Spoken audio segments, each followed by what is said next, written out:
পশু, তাহলে কেন আমার জীবনটা নিয়ে সিনেমিনি খেলবেন? রোমান রে, কি করলি বাবা রে, তুই না কি করলি?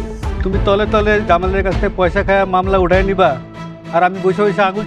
অনেকগুলো ধামাকা টুইস্টের মাধ্যমে শেষ হয়ে গেল বস রোড নাটকের 32 নম্বর পর্বটি। তাহলে কবে কোথায় আপলোড করা হবে বস রোড নাটকের 32 নম্বর পর্বটি, সাথে কি কি ধামাকা কাহিনী ঘটতে চলেছে এবং আপনারা কি করলে সবার আগে দেখতে পারবেন। তো দর্শক বন্ধুরা, এই সকল কিছু নিয়ে বিস্তারিত আপলোড করব আজকের এই ভিডিওতে। তাই দর্শক বন্ধুরা, আজকের ভিডিওটি না টেনে শেষ পর্যন্ত দেখতে থাকুন। আর আপনারা যারা আমাদের চ্যানেলের নতুন দর্শক, আপনারা অবশ্যই আমাদের চ্যানেলটি সাবস্ক্রাইব করে বেল আইকনটি বাজিয়ে অন করে রাখুন, তাহলে আমাদের পরবর্তী সকল আপডেট ভিডিও আপনারা সবার আগে পেয়ে যাবেন। সো হ্যালো ভিউয়ার্স, আসসালামু আলাইকুম। কি অবস্থা সবার, কেমন আছেন? আশা করছি সবাই অনেক বেশি ভালো রয়েছেন। সো দর্শক বন্ধুরা, বর্তমান সময়ের ইগল টিমের ট্রেনিং কাবানো একটি নাটক হয়েছে বস রোড।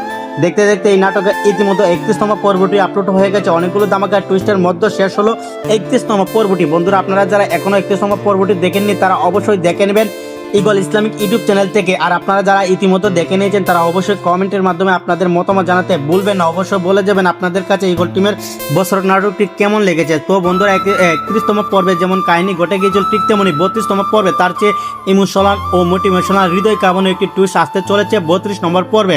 তাই তো আপনারা সকলে অনেক অধীর আগ্রহ নিয়ে বসে রয়েছেন 32 নম্বর পর্বটি দেখার জন্য। সুতরাং এখন আপনাদের মনে একটাই প্রশ্ন, কখন আপলোড করা হবে সেটাই হৃদয় চয় 32 নম্বর পর্বটি। দর্শক বন্ধুরা, সেটি আমি আপনাদের অবশ্যই এখন জানিয়ে দিব এই ভিডিওর মাধ্যমে। জানিয়ে দেওয়ার আগে অবশ্যই আপনারা আমাদের ভিডিওতে একটি লাইক দিয়ে দিবেন। সো দর্শক বন্ধুরা, আগামী রোজ মঙ্গলবার দুপুর 3:30 আপলোড করা হবে এই বছর 32 নম্বর পর্বটি। সুতরাং আপনারা কে কোথা থেকে অধীর আগ্রহ নিয়ে অপেক্ষা করছেন অবশ্যই কমেন্টে জানাতে আপনাদের মতামত ভুলবেন না। সো আগামী 32 নম্বর পর্বে জামাল যেমন তার সৎ পরিবারকে তাদের বাড়ি থেকে বের করে দেয় এবং কি গ্রামের চেয়ারম্যান সহ কতগুলো মানুষ বেবিচার অন্যায় কাজে লিপ্ত হয়ে যুক্ত রয়েছে, তাদের সবাইকে যেন পুলিশের ধরে নিয়ে কঠিন শাস্তি দেয়, এই বিষয়ে আপনারা সকলে মতামত জানিয়ে যাবেন। সো দর্শক বন্ধুরা, আজকের মধ্যে এই পর্যন্ত থেকে বিদায় নিচ্ছি। আশা করছি নতুন কোনো আপডেট ভিডিওতে অবশ্যই দেখা হবে।